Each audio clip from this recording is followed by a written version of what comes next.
Alors Rico? Ouais. Ouais, ça va l'artiste? Bah, tranquille, hein.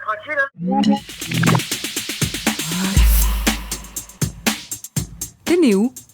Moi, je suis né sur la planète Terre, gros. C'est la 3e planète du système solaire. Je crois en secret, ils m'ont mis là pour détendre la France. C'est quoi le premier mot que t'as prononcé? J'étais avec papy dans l'auto, tu vois, tranquille. Papy conduisait pas, c'était toujours mamie. Il lui enlevait tout le temps son permis, il fumait trop le gaillard. Moi, j'étais derrière dans le petit truc. Papy, il enroulait un long, tu vois. Et dès qu'il a allumé, j'ai fait ce genre comme ça, tu vois. Tu regardais quoi à la télé quand t'étais petit? Je regardais Pokémon à Donf, Cousin Skitter, Malcolm et Kenan et Kel, gros. Ça la dinguerie, soda à l'orange et tout. Pff. T'avais une Game Boy Color? Moi, la Game Boy Color, j'ai validé de fou, gros. J'étais là, je crois même, j'ai appris à lire dessus. Tu sais, mon premier jeu, c'était Pokémon Rouge Feu, là. Au début, tu vois, la galère, c'est faut aller donner une lettre à un mec pour aller dans les autres villes et tout. Et moi, je savais pas lire, du coup, je comprenais pas le jeu, tu vois. Du coup, j'étais là, moi, je suis resté à Jadiel au début. Et genre, quand je suis arrivé à la première arène, j'avais déjà un Dracofeu, tu sais. Tu vois le délire? Genre, j'étais resté Keblo pendant 1 an à la première ville, la galère, gros. Une épine dans le pied, ça. Tu voulais faire quoi comme métier? Moi, mon délire, c'était plus, je voulais trouver un truc qui fait de l'argent, même genre beaucoup d'argent, et sans vraiment travailler, tu vois. Tel genre de vodka qui t'emmène vraiment au coconuts éternel, tu vois, ce genre de cocktail coconut, ça fait plaisir.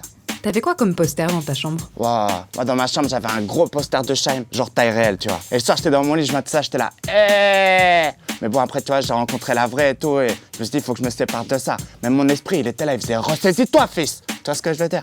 C'est quoi le premier disque que tu as acheté? Je crois que c'était Diams dans ma bulle. Ça, c'était la dinguerie, gros. Dessus, il y avait un feat, là, avec Jackie. Et genre, Diams, elle était là, qui sec, elle était là. Tu cherches tes couilles, elles sont cachées dans mon string. Pop, pop. Ça, c'était la vraie époque, gros. Trop big up à Mélanie. C'était quoi tes matières préférées à l'école? Ouais, tu connais, nous, on a été très peu par là-bas. Mais j'avais un pote qui m'avait dit le PS, c'était pas mal. Et les cours de magie?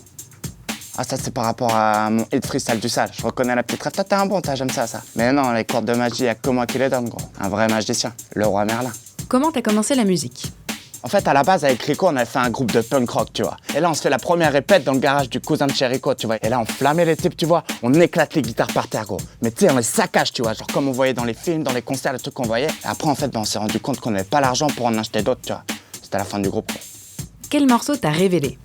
C'était freestyle du sale, gros. Ça parlait du réchauffement climatique. Moi, je disais à Rico, avec ça, on est millionnaire demain ou après-demain, au plus grand max. T'as vécu comment ton premier succès? Ah, je me rappelle de ouf, gros. J'étais pas chez moi, tu vois. J'étais dans une chambre, tu vois, j'étais allongé là. Et je me faisais tu vois. Tu peux te décrire en 3 mots? Cocasse, épicurien et à l'aise. Ça, c'est ça. Il va bien, Rico? Attends, on va l'appeler, gros. Parce que Rico, il a genre 10 000 numéros, gros. À chaque fois, je galère. Ouais. Alors, Rico? Ouais. Ouais, ça va l'artiste? Bah, tranquille, hein. Vas-y, merci, gros. Il est comment Vald dans la vraie vie? Vald, en vrai, dans la vraie vie, il est bizarre. Et c'est sur ce point bien précis, tu vois, qu'on se rejoint tous les deux. Tu t'habilles où? Bah, dans ma chambre ou... Ça dépend, des fois, genre, je prends mes vêtements, tu sais, je les emmène à la salle de bain, je prends ma douche là, et après, je m'habille directement dans la salle de bain quand j'ai fini ma douche. Tuning, catch, c'est quoi la prochaine étape? J'étais pas censé en parler à la base. En fait, avec Rico, on est sur un nouveau concept. On est en train de faire un nouveau sport. Ça sera un mélange genre de saut en parachute et de boxe, tu vois. Mais j'en dis pas plus. Là, on prépare une dinguerie, mais c'est... Voilà.